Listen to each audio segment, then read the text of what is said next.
I'd like to demonstrate just a couple products as far as lockpicking is concerned.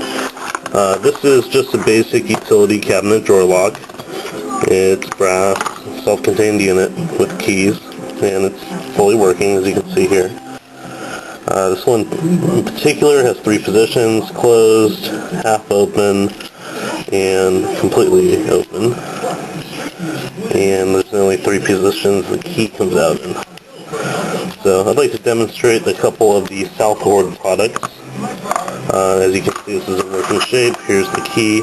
This particular lock is a 3-pin lock. And the first demonstration I like to use is the Dyno kwick. This is a pretty simple lock-picking device. It's a self-contained pick. It has the tension tool right here.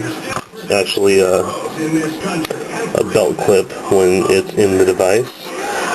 To release the picking device, you're going to unscrew this, tighten it back out, and it stays out. So to demonstrate this, how it works, as I said,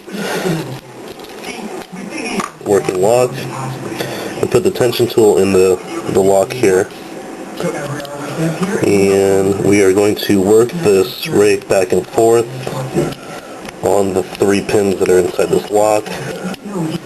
And as you can see, I've already moved it 1 position. If I want to move it 1 more position, see if I can do this where you guys can see it. 1 more position like this. There you go. So that is from full unlock to full lock. I will demonstrate a different device. Put this one away. And this is a good tool. I believe it's about $20 or $30 for entry-level pick. It's not bad. Self-contained, it's simple, not a lot to it, and it's easy to use. I also have the Southord FXS14 pick set. This is a multi-tool pick set. Comes with about 4 different tension tools and a number of different picks. I'll demonstrate a few of these. We'll use the half rake.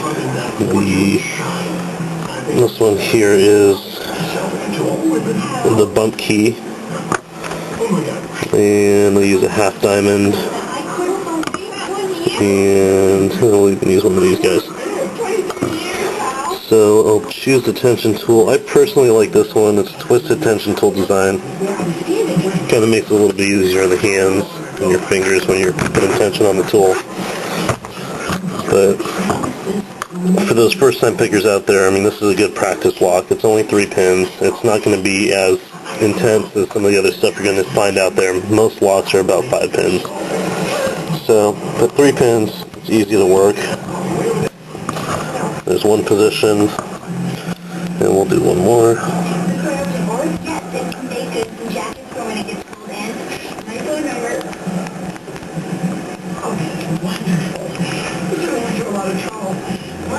And if you don't get it, you can release the tension on it and try again. So there it was, from full lock all the way out to full unlock. That was with this tool right here. I'll go ahead and use the bump key, which is actually a little bit faster for me. The bump key is kind of like, it looks like a key design, but it's on pick. And I'll go ahead and turn it back the other way. And you're just going to work it against the pins. There it is. And we'll go 1 more.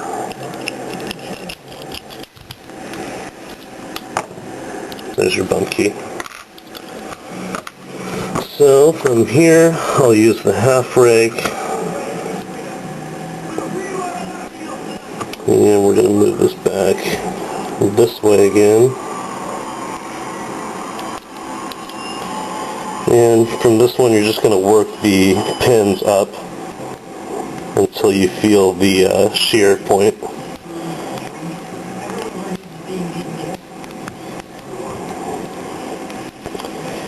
again, if you don't get it, you can release the tension and try it again. Which I will just do.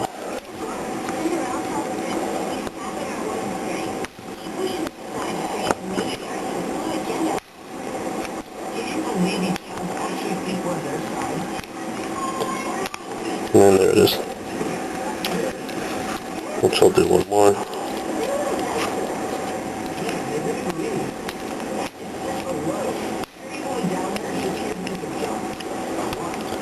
It's good practice, especially if you're just getting into lockpicking. So there was full lock to full unlock. That was with the half rake, and I'll also demonstrate the half diamond as well.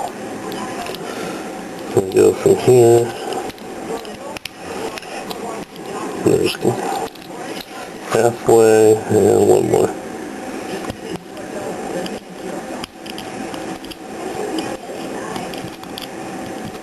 If I could get it in there. There it goes. So, not bad. I also have the Southord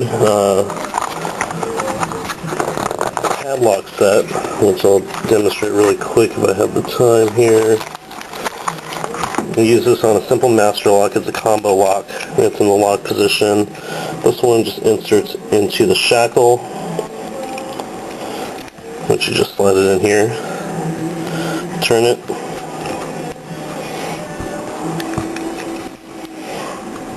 Once it's turned, you're going to push down and the lock opens up just like that. So pretty simple to use. Later on we'll demonstrate some more products here. I also have the 7-pin.